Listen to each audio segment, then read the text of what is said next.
اعوذ باللہ السمیع العلیم من الشیطان الرجیم من ہمزہ ونفخہ ونفثہ بسم اللہ الرحمن الرحیم رب ادخلنی مدخل صدق واخرجنی مخرج صدق واجعل لی من لدنک سلطانا نصیرا۔ آج ہم جس راوی کے بارے میں جرح و تعدیل کے اقوال دیکھیں گے وہ سعید بن جمحان ہے۔ اس کے مشہور شیوخ میں سفینہ مولا رسول اللہ صلی اللہ علیہ وآلہ وسلم، عبداللہ بن ابی اوفا رضی اللہ عنہ، عبد الرحمن بن ابی بکرہ رضی اللہ عنہ، عبید اللہ بن ابی بکرہ رضی اللہ عنہ، اور مسلم بن ابی بکرہ رضی اللہ عنہ اور ابو الیقین شامل ہیں۔ اس کے مشہور تلامذہ میں حشرج بن نباتہ، حماد بن سلمہ، سلیمان الامش، عبد الوارث بن سعید، عوام بن حوشب اور یحییٰ بن طلحہ بن ابی شہداء شامل ہیں۔ عباس دوری نے یحییٰ بن معین کے حوالے سے کہا کہ ثقہ ہے۔ ابن طہمان نے یحییٰ بن معین کے حوالے سے کہا کہ اس میں کوئی حرج نہیں ہے۔ عبداللہ بن احمد بن حنبل نے بیان کیا کہ میرے والد نے مجھے حدیث سنائی بحوالہ سریج بن نعمان بحوالہ حشرج، اور حشرج نے سعید بن جمحان سے پوچھا کہ آپ نے سفینہ سے کہاں ملاقات کی؟ تو انہوں نے کہا کہ حجاج کے زمانے میں نخلا کی سرزمین پر۔ عبداللہ نے اپنے والد سے پوچھا کہ کیا یہ مجہول شخص ہے؟ تو انہوں نے کہا نہیں، اس سے ایک سے زیادہ یعنی حماد بن سلمہ، حماد بن زید، عوام بن حوشب اور حشرج بن نباتہ نے روایت کی ہے۔ مروزی نے ابن حنبل کے حوالے سے کہا کہ ثقہ ہے۔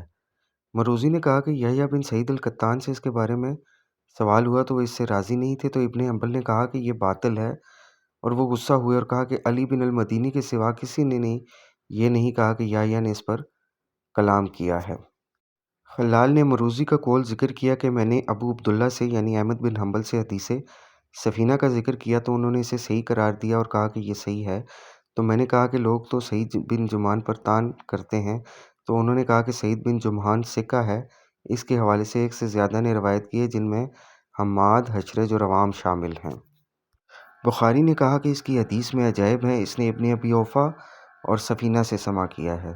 ابو حاتم رازی نے کہا کہ اس کی حدیث لکھی جائے گی مگر احتجاج کے قابل نہیں ہوگی۔ یعقوب بن سفیان نے کہا کہ ہم سے حجاج نے حدیث بیان کی، ان سے حماد نے بحوالہ سعید بن جمحان اور وہ ثقہ ہے۔ آجری نے ابو داؤد کے حوالے سے کہا کہ ثقہ ہے، ایک اور جگہ کہا کہ انشاءاللہ ثقہ ہے۔ ایک قوم اس کی تضعیف کرتی ہے جنہیں خوف ہے کہ اس کے اوپر جو شخص ہے یعنی جس کا نام سفینہ ہے۔ ابن حبان نے اس کا ذکر الثقات میں کیا ہے، اور ابن عدی نے کہا کہ سفینہ سے ایسی حدیث روایت کرتا ہے جو دوسروں نے نہیں کی ہیں، مجھے امید ہے کہ اس میں کوئی حرج نہیں۔ ذہبی نے کہا کہ درمیانے درجے کا صدوق ہے، اور ایک اور جگہ کہا کہ صالح الحدیث ہے۔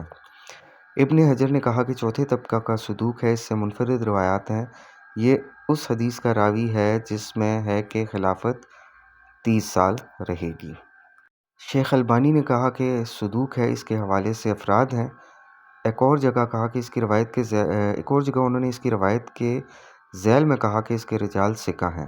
ارنوت اور بشار نے کہا کہ یہ ثقہ ہے، اور ابو اسحاق الحوینی نے کہا کہ اس کی حدیث حسن قرار دی گئی ہے جبکہ یہ مخالفت نہ کرے۔ تو یہ ہم نے دیکھا سعید بن جمحان کے حوالے سے ہمیں یہ اقوال ملتے ہیں۔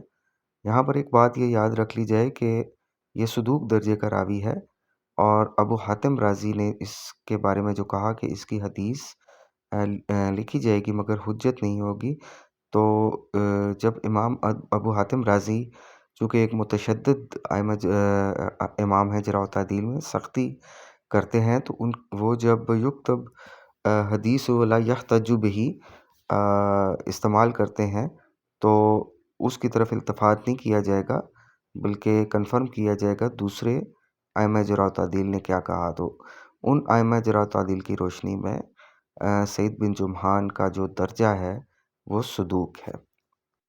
انشاءاللہ اپنی اگلی ویڈیو میں کسی اور راوی کے ساتھ حاضر ہوں گے، اس وقت تک اجازت، اللہ حافظ۔